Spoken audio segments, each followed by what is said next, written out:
Okay, so good evening again, learners, and welcome to this new session on strategic management and business policy.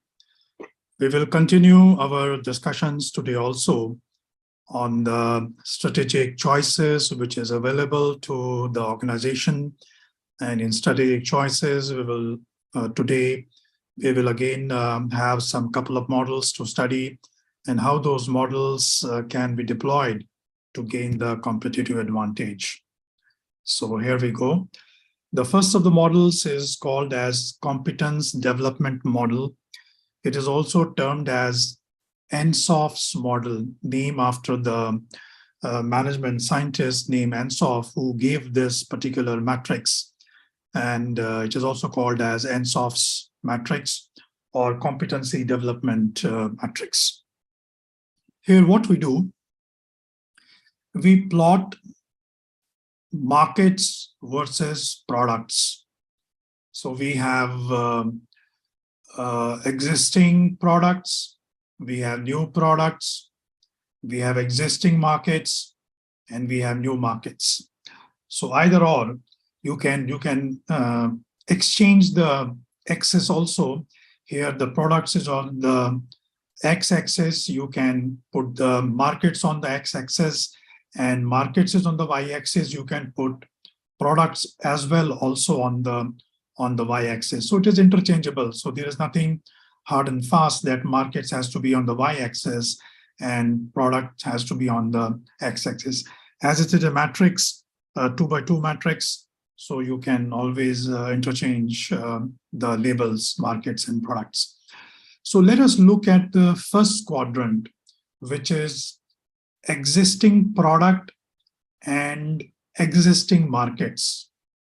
So when it is existing products and existing markets, so the strategy here is to protect the market and build the market.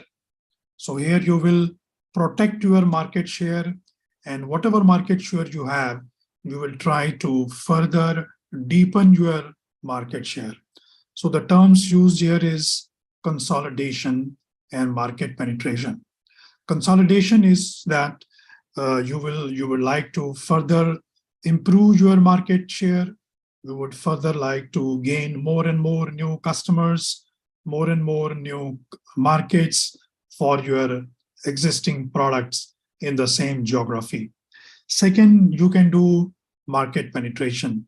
That is, currently, suppose in a particular market, you have a market share of 10%, you will try to increase it to the 20%, or if you have an existing market share of 60%, you would like to make it to 80%. What is that to be done to increase it to 80%? What is that to be done to increase your market penetration is a different exercise altogether. So that's a market research activity, what you need to do so that you can have the market penetration, what you need to do so that you do the consolidation. So that's a different topic altogether.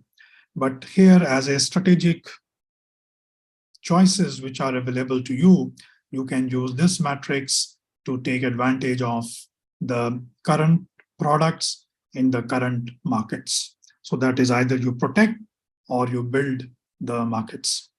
Then the next quadrant is new product and existing market. When it is a new product in the existing market, it is called product development. So what you do, you would like to develop new products for the same existing market. So the new products can be developed based on existing competencies, or new products can be developed based on new competencies. What kind of product customers are expecting, what kind of product requirements have come up in the same markets will depend upon whether the existing competencies will deliver that, or you will have to deploy, or you have to develop new competencies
Sir, is there any problem from your side?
So your screen is visible, but there is no audio from your side.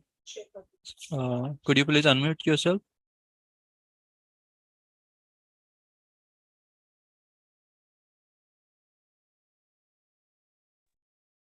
Is it all right? Yes, sir. Now it's all good. Okay, okay. So I repeat again, the market development activity. Market development is nothing but you have existing product in the new markets. So that's called market development activity. So here market development you will do for either a new segment, or you will do it for new territories, or you will have a new use altogether. New segments, as I said, I repeat again, that let's say, for example, you were offering your product in the India market. Now, would you like to expand your market? So you would like to go to newer territories. So let's say, for an example, you go to uh, Europe as a new territory. Again, in Europe, you will further segment it into different countries. First, you will try to go to, let's say, Germany. Then you would like to go to France. Then you would like to go to Switzerland, likewise. So these are new segments and new territories. And from catering to these new geographies, new segments, and new territories, you would also like to explore whether it has got new uses, new applications as such or not. So I was giving you an example from my own experience. We were making a product typically for India pharmaceutical company, and it was used for antibiotic application. And over a period of time, we found that this particular product can also go in polymerization reactions. And we opened up a new geography of North America, predominantly United States, and we got a windfall of business from North America, particularly United States, as in not only as a new territory, but also for new application. And then this new application was replicated into Europe, replicated into Korea, Taiwan, and Japan. So look, from existing territory, which was India, for one particular application, as we expanded our product in different geographies, we could find newer applications. So that led to increase in the business, that led to increase in the market shares, that also led to increase in the profitability, because different uses may end up giving you different margins. If the use is very niche, very intensive in its nature, then probably you can demand more price, and more price can give you a better, healthy returns, increase in profitability. So from market development, we move on to the last quadrant, that is the fourth quadrant, which is new products in new markets. So that is called diversification. So when we are diversifying, it means we are exiting new products, we are exiting new new markets. So we are exiting existing markets and we get into new markets. That's diversification. So diversification again can be based on existing competencies or based on new competencies. Depending upon the situation, the strategy would have to be deployed, whether the existing competencies can lead to diversify, or you have to come with the new competency sets altogether, which can help you to deliver what you would like to offer to the marketplace. So this is the competency development matrix. And as I said, it is also called as NSOF's model. Just to summarize again, because there were some technical issues, so I believe you may have missed some part of my presentation. Just to have a quick wrap-up, quick summary, it's a matrix between markets and products. So we plot existing products with existing markets, which is protect or build the markets. We plot new products with the existing markets, which is product development. We plot existing products with new markets, it's market development. And we plot new products with new markets, that is called diversification.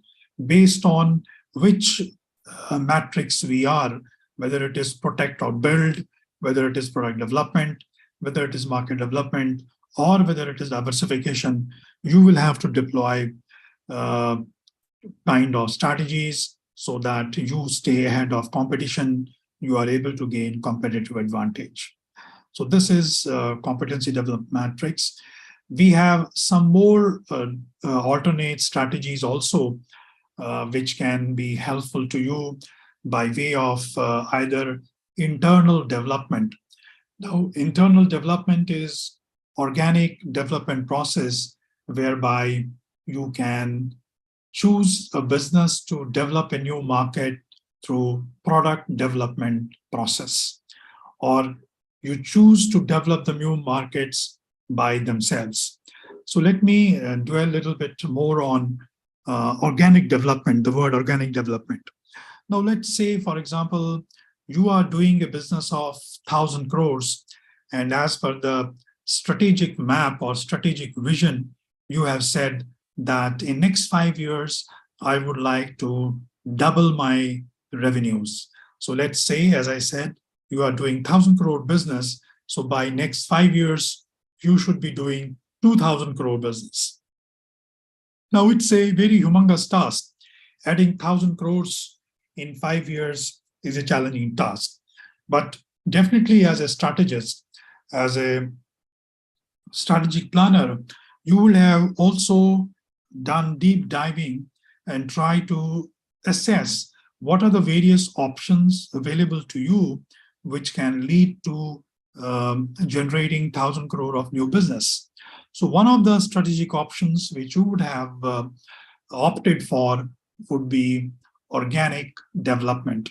So organic development is to develop the process or develop the product by your own competencies, by your own capabilities. So you believe you have a strong research and development team, you have a strong research and technology team, you have a strong process development team, which can help you to develop products of its own. And those new products then will be launched to the market and generate the revenues for you, which is organic development. Next is alternate could be inorganic development. Inorganic development is you acquire a company, you buy out of a company where you find it has got synergies with your business, it has got synergies with your system, so that immediately you add up those sales to your existing numbers. Suppose there is another company which is, let's say, 500 crore company, and you find the products, you find the processes are synergistic to what you are doing. So you buy that company and immediately you add sales revenue of 500 crores to your organization. So in no time, you immediately jump your revenues from 1,000 crores to 1,500 crores by way of organic development, by way of acquisition of a different company to your existing business. So organic development and inorganic development, these are the words which we typically use in our business language. So I'm sure by now you will have the clarity what we mean by stating organic development. Then, as I said, the first strategy deployment could be to do the internal development, that is using your own research and technology strengths to develop new products. And by developing those new products, you approach new markets and thereby you generate new revenues. The second option is mergers and acquisitions. So this was what I was trying to explain you through inorganic development. Inorganic development is you acquire or you merge a new entity, a new company with your existing company. This provides a greater speed by which company can enter new market or new product areas. Because there are no developmental time, there are no gestation time from product conceptualization to product launch. That's a pretty huge time. It can be several months to several years before you start generating revenues when you are doing a new product launch strategy. But in organic development, by way of mergers and acquisitions, in organic development, you straight away add a new company, you straight away add new competencies to the existing ones and start generating new revenues. Now, mergers and acquisitions are done with the financial motives that, as I explained you have a strategy map, and in strategy map, you have mentioned that in next 5 years, you would like to double.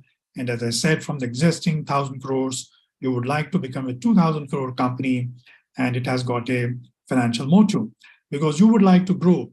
You don't want to remain stagnant at 1,000 crore company. So what are the growth strategies or what are the growth options available to you? So mergers and acquisitions is one of the growth strategies available to organizations whereby they can increase their revenues, they can increase their market shares. And the third strategy could be joint development and strategic alliances. Now, joint development will be two companies come together and they say, let's have a loose market relationship.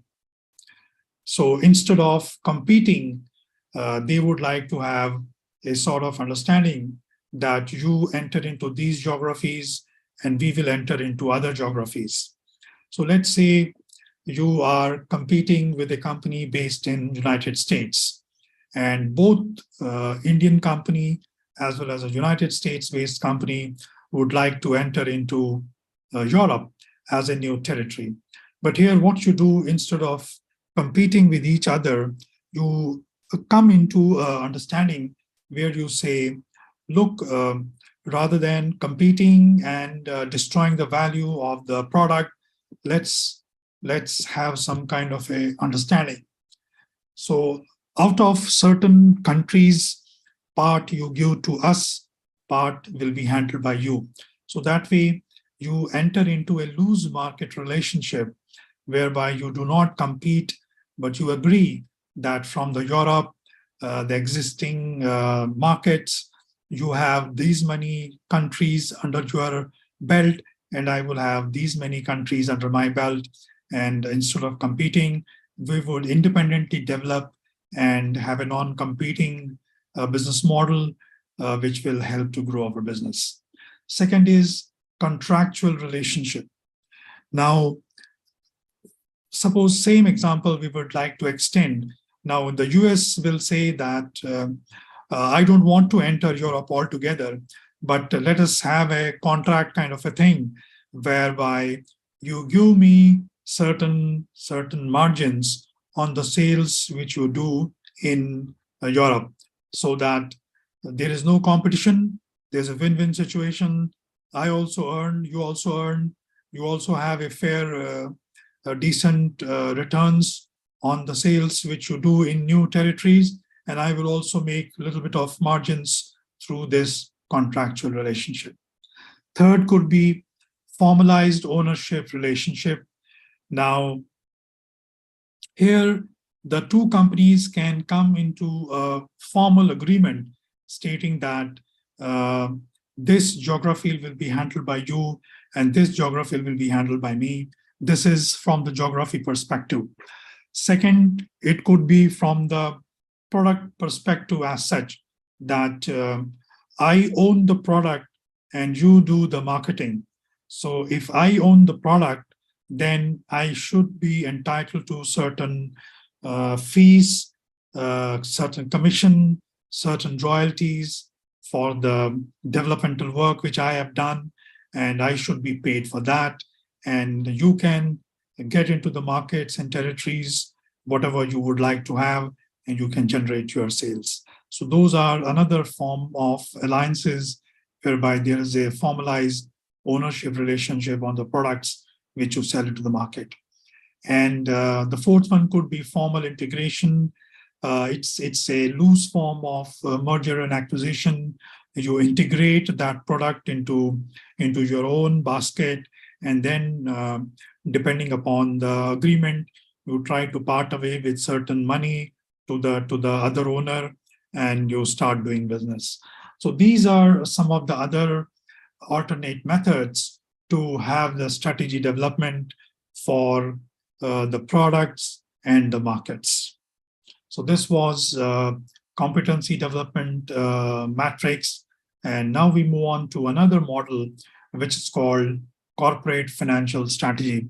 There's a very interesting model, and I'm sure some of you may have come across this model in their works.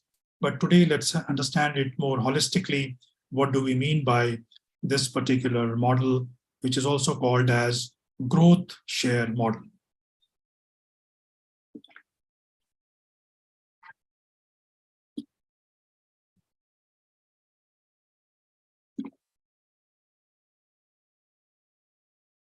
In growth share model, we plot growth versus relative market share.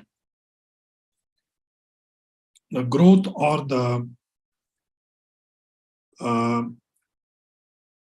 business growth, as we mean it, is plotted on the y-axis, and relative market share is plotted on the x-axis. So 4 quadrants are formed. I have first put the numbers quadrant 1, quadrant 2, quadrant 3, and quadrant 4. Quadrant 1 is question marks. Now here, if you see quadrant 1, it's in the question marks, right? So it's in a high growth and low relative market share quadrant. And typically, all the businesses are in this particular quadrant. When you enter a business, your relative market share is low, but the growth quadrant is pretty high. You will never enter into a business with a low market share and low growth share. Then it's a disaster. So you are bound to get into disastrous situation, if you are entering into a business where the market share, relative market share is low, as well as the growth of the business is also low, you will never enter into a business where the growth potentials are low. You will enter into a business where the growth potentials are fairly high, because then the chances are business to survive, business to grow. So this quadrant where growth is high and relative market share is low is question marks. So all the initial business launch phases are in the question mark stage. The business risk is pretty high because you will have to deploy the cash, you will have to deploy the money so that you can launch your business, and for that you will require fund. So it could be through the way of equity, it could be through way of venture capitalists. So these could be your options to help you to start your business in the question mark phase. From the question mark phase, we come to the stars phase, which is a business quadrant, which is in a high growth and high market share, relatively high market share. This is where the business moves from the initial launch phase, from the question mark stage, it moves into the stars phase. That is, over a period of time, you have deployed a lot of cash, you have deployed a lot of money, and now the business has started growing. So you have a relatively high market share and you are in a high growth category, high growth segment. So this is the phase which most of the businesses would like to be over a period of time. Again, as per your strategic model, as per your strategic map, you would have identified in how many years from launch stage you will come to the stars phase. That's growth phase. You can't have infinite time period for the growth phase. Launch phase, let's say you said for 2 years, you would be in the question mark stage, you will pump in more money, you will deploy more cash, and then you will get into the growth phase where over a period of time, you will have the relative market share increasing. Let's say from the question mark stage, you had a 0.5% of market share, or even maybe lower than that, 0.1, 0.2% of market share. And from that levels, 0.1, 0.2 levels, you come to a level of 10% or 20%. That's significant growth from 0.1, 0.2% to 10%, 20% of market share is a significant growth. Again, depending upon in which category you are. If you are in FMCG category, or you are into white goods category, you are in a premium segment category, depending upon in which product segment you are, will determine whether the growth phase is attractive or whether the growth phase is still a question mark phase. Here in growth phase, the business risk is still high. You would still require more money so that you ensure that your market share is increasing. At no stage you would like your market share to reduce. At no stage you would like your market share to go down, because if your market share goes down, your revenues will get impacted. If your revenues get impacted, definitely your profitability will come under question mark and you will have a tough time. So when you move from question mark stage to the star phase, that is from the launch phase to the growth phase, you still require money and you still require investors putting in money so that you can grow your business. So that is the growth phase, that is the stars phase. From growth phase, that is quadrant number 2, you come to quadrant number 3. And this is the maturity phase, which is also called cash cows.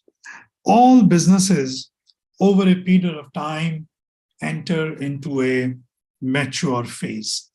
I hope you would have done product life cycle in your marketing management subject, and you would have read that every product has a product life cycle.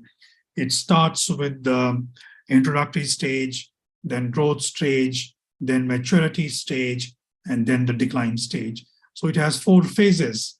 Product development life cycle has got 4 stages, and all the products will enter into a mature stage.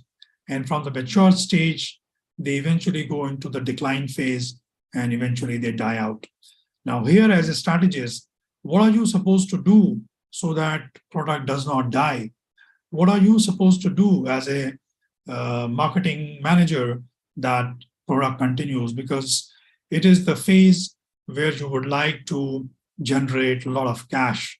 And most of the businesses would like to remain for a longer time in this particular quadrant, which is called cash cows. So products then become cash cows, and those cash cows generate a lot of cash, and that cash is then deployed into the quadrant 1, that is question mark phase for the new launches, and this cycle gets repeated from the question mark stage to the star phase to the cash cow phase, then again question mark stage to the star phase to the cash cows phase. So this is called virtuous cycle. Any business would like to be in this particular state where it generates a lot of cash from its existing product segment, from the existing product categories, and those cash is then deployed to the new launches to generate new business opportunities and thereby growth for an organization. In cash cow phase, as I told, the business is in the maturity phase. The risk is pretty low to medium, we can say. You don't want a situation that your cash cows get died out. You will ensure that your cash cows remain cash cows for a healthy number of years, so that you can milk them, you can get as much of money as possible, and that money then can be deployed into new businesses or new launches to generate new opportunities for the organization. So here, typically the requirements, some market development requirements are done through the earnings, the retained earnings, which is a small part of debt and large part of equity. And through that particular financial resources, the companies are able to service the cash cow segment and thereby ensure that it stays for longer duration. Because that's important for any organization to ensure that they generate a lot of cash from the existing products over a long period of time. Let me again give you an example. Now, we have been hearing about a lot of products which have been there for 30, 40, or maybe more than 100 years. You may have heard about the soft drinks, Coca-Cola and Pepsi. Now, Coca-Cola is in the market for more than 100 years, I presume 120 years or more, and still they are number one. For 120 years, a company to stay number one is a phenomenal thing, really a phenomenal thing. Now, how Coke has been able to retain that number one position over such a long period of time. 120 years is not a short span of time. It's a pretty long span of time. It's interesting to read about Coke. It's interesting to read about marketing strategies which Coke deployed over a period of time, from time to time, to ensure that they stay ahead of competition, they stay number one. So it's a classical case study. If one would like to dwell into that and find out what Coke did or what Coke has been doing to ensure that they stay ahead of competition. So you may have seen a lot of variants, you may have seen a lot of brands, you may have seen a lot of different tastes of cold drinks they have been launching over a period of time. And also acquisitions they have done, regional acquisitions they have done. Coke bought the local brand Campa Cola some 30 years back. Same way, in other geographies, they brought local brands which they thought are competing with them, but have certain definitive advantage in buying those local brands into their product portfolio. And they did it successfully. And that is how they stayed, or they have stayed, number one in their product category in soft drink market. Similarly, if I have to give an example from soap industry, now Lifebuoy, my grandfather has been using it. So this particular brand has been in the market for more than 70, 80 years, and still it's doing pretty well. It's one of the cash cows for Hindustan Unilevers. Now, what have they done? What have been they doing so that it stays ahead of competition in that particular category, in that particular product segment? It stays ahead of competition and generates a lot of cash for the company. So what did they do? What are the marketing managers or the strategy managers doing in that organization to ensure that the brand, the product stays ahead of competition? These are interesting case studies, which definitely you can find out in your books, not only the local examples, but also international examples. You can find out to ensure that you as students of marketing management, you as students of strategic management are able to understand what these organizations, what these companies do to stay ahead of competition.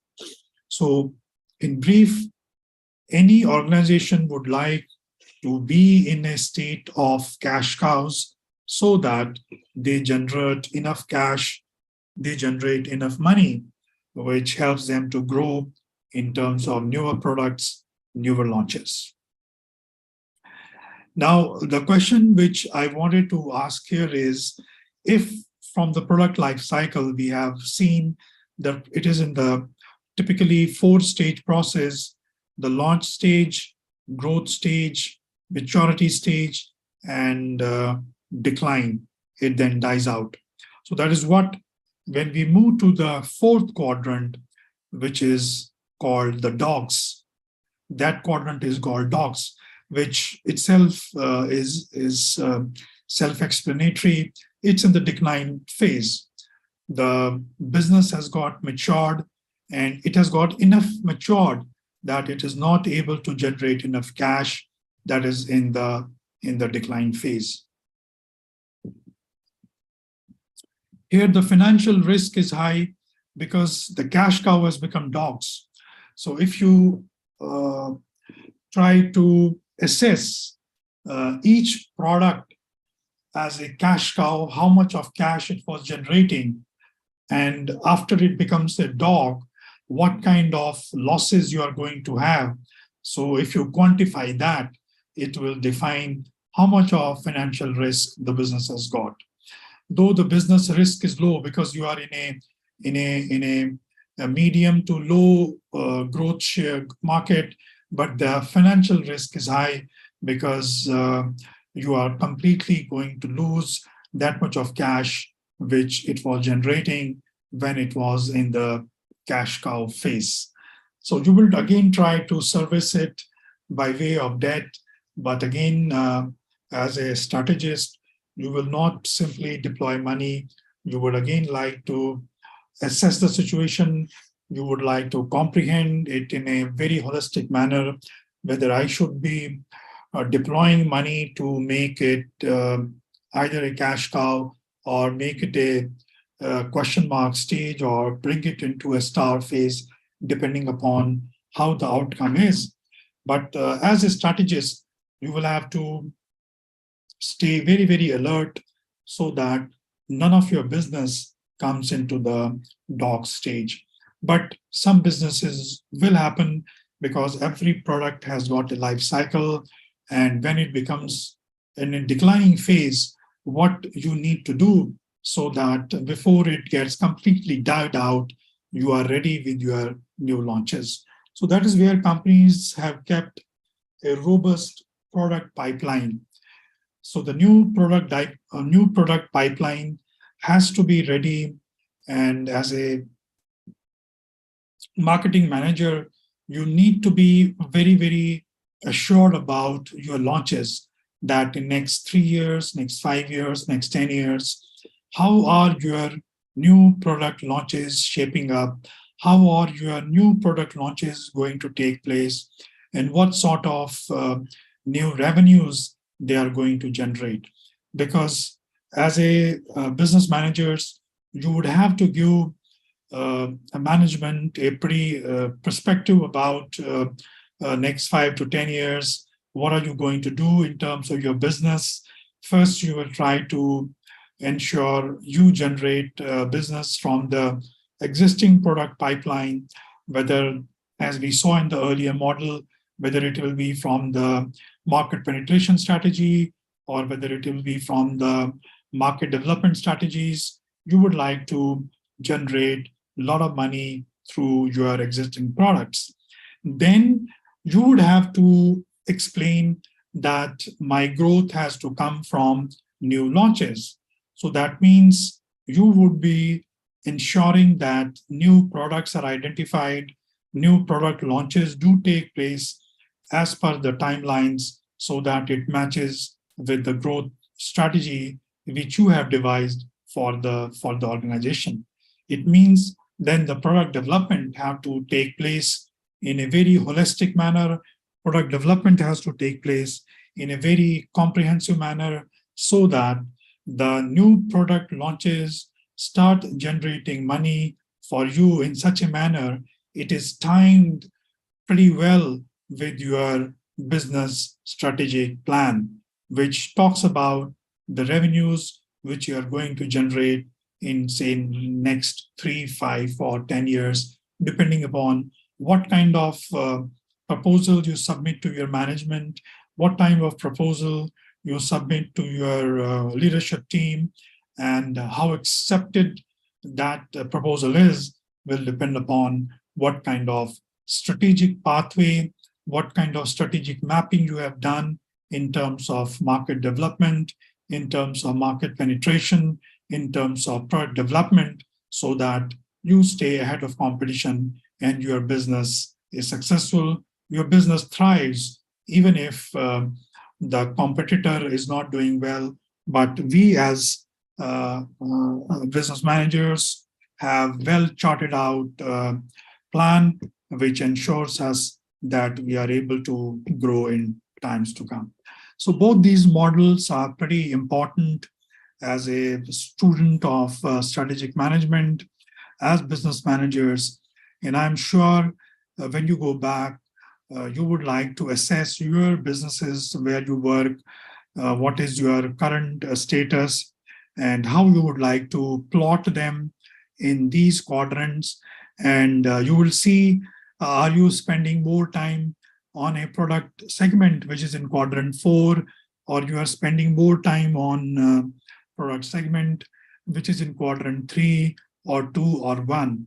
So you as business managers will have a clear-cut strategy based on in which quadrant you are.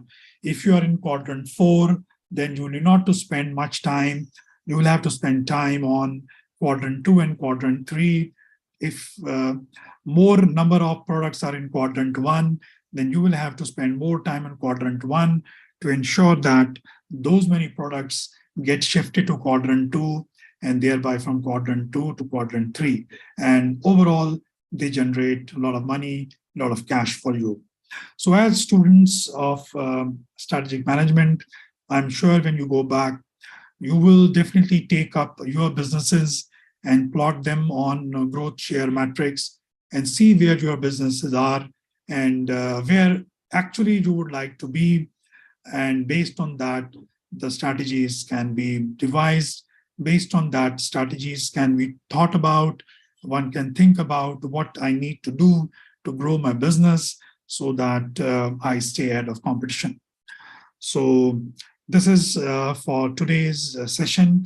Um, NSOF's model, which is competency development matrix, and corporate financial strategy model. This is sometimes also called as BCG matrix. It was given by Boston Consulting Group, and that's often called as BCG matrix, or in other terms, it is also called as corporate financial strategy model, whereby you try to plot growth versus relative market share and see where your business are. And businesses are termed as question marks, stars, cash cows, and dogs, depending upon in which quadrant they are. And you devise a strategy to eventually be in quadrant 2 and quadrant 3.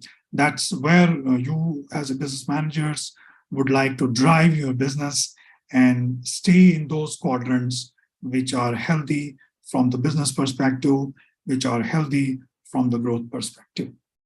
So I stop here for today. And as normal, usual, I always ask for questions.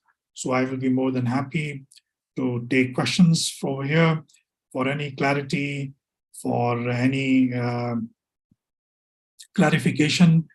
Please feel free to ask, put your questions in the message box, and I can take it up from there and address your requirements and queries.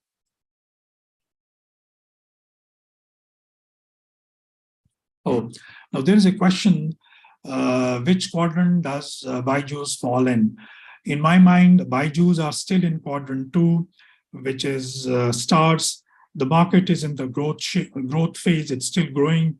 India, as an education hub, is a vast country with 1.3, 1.4 billion population. If you try to find out what is the percentage of student community from first standard to 12th or up to graduation also, there's a sizable number of population, and we are talking about 20, 30 crores. So it is a huge market, and still in the growth. It is not in the maturity phase, not at all. This kind of business model is still in the growth phase, and they are leading education providers, edtech company in the country. So I will say that they are still in the star phase.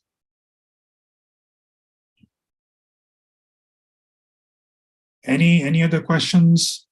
See, the questions are important. Unless and until you ask questions, you will not have clarity. And please don't be afraid of asking questions. Don't think that my question is not a good one or it's a stupid one. Let's forget about a good one or the stupid one. Question is a question, and I will try to address those queries and questions to the best of my ability. And that is where the interactive learning takes place.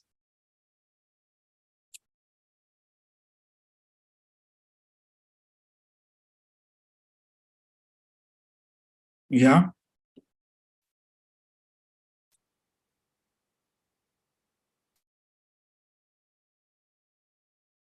No questions. So we are on the time then. So we will stop the session today.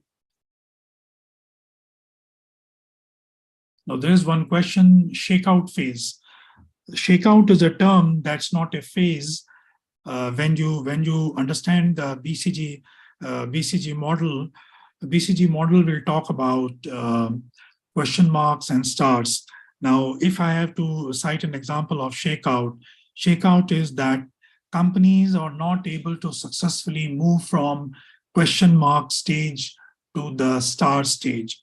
Now, if you go back 15 years, how many telecom operators were in the country in India?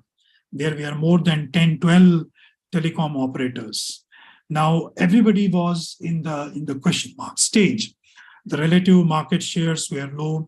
Everybody was vying to get the market share, but the market was growing. So it was a growth phase for everybody, but the relative market shares were low. So they were trying to get into the increased market share. So in that term, only the fittest survived. So eventually we have three which have been left. Many of them were taken up, or some of them died out of themselves. Eventually we are left with three players, which is Airtel, V, and Jio. So there used to be Idea, there used to be Aircel, there used to be smaller brands, local brands, but all of them are not to be seen. So that's not the phase. That's if we plot them on a corporate financial strategy model or BCG model, so we will say all those players were in the question marks quadrant, and from the question mark quadrant, how many of them came to the star quadrant, and from the star quadrant, how many of them are in the cash cows. So today, are we saying Indian telecom market is matured? So we will say it is matured market, because the three players can have a decent market share, and they are able to, the customers are able to enjoy the benefits of price. Customers are able to enjoy the benefits of the service. Now, whosoever offers the better price, better service, they will stay with that particular player, and the smaller ones have got died out or gobbled up, acquired by the bigger one. So what you're talking about is a shakeout, which is a movement in that particular quadrant before we move to the next quadrant. The next question you're talking about, that is from the economic term, whether there is a monopolistic market, whether it is a oligopoly market, whether it is a perfect competition market. So that is from the market perspective. But here we are trying about a market growth versus relative market share. Please understand, we are trying to understand the growth versus share. Now, there is an example of Indian Railways. Now, is Indian Railways growing? Is Indian Railways declining? It's a monopolistic market. So in a monopolistic market, can you deploy this BCG matrix? You can't deploy BCG matrix, because there are no relative players. You are having a monopolistic market, and in that, whatever share you have is the share you are controlling. People are forced to buy your service. People do not have any other option but to buy your service at all. So that is an economic term in which there are no perfect competition. Here, the growth share matrix is plotted when there are perfect competition.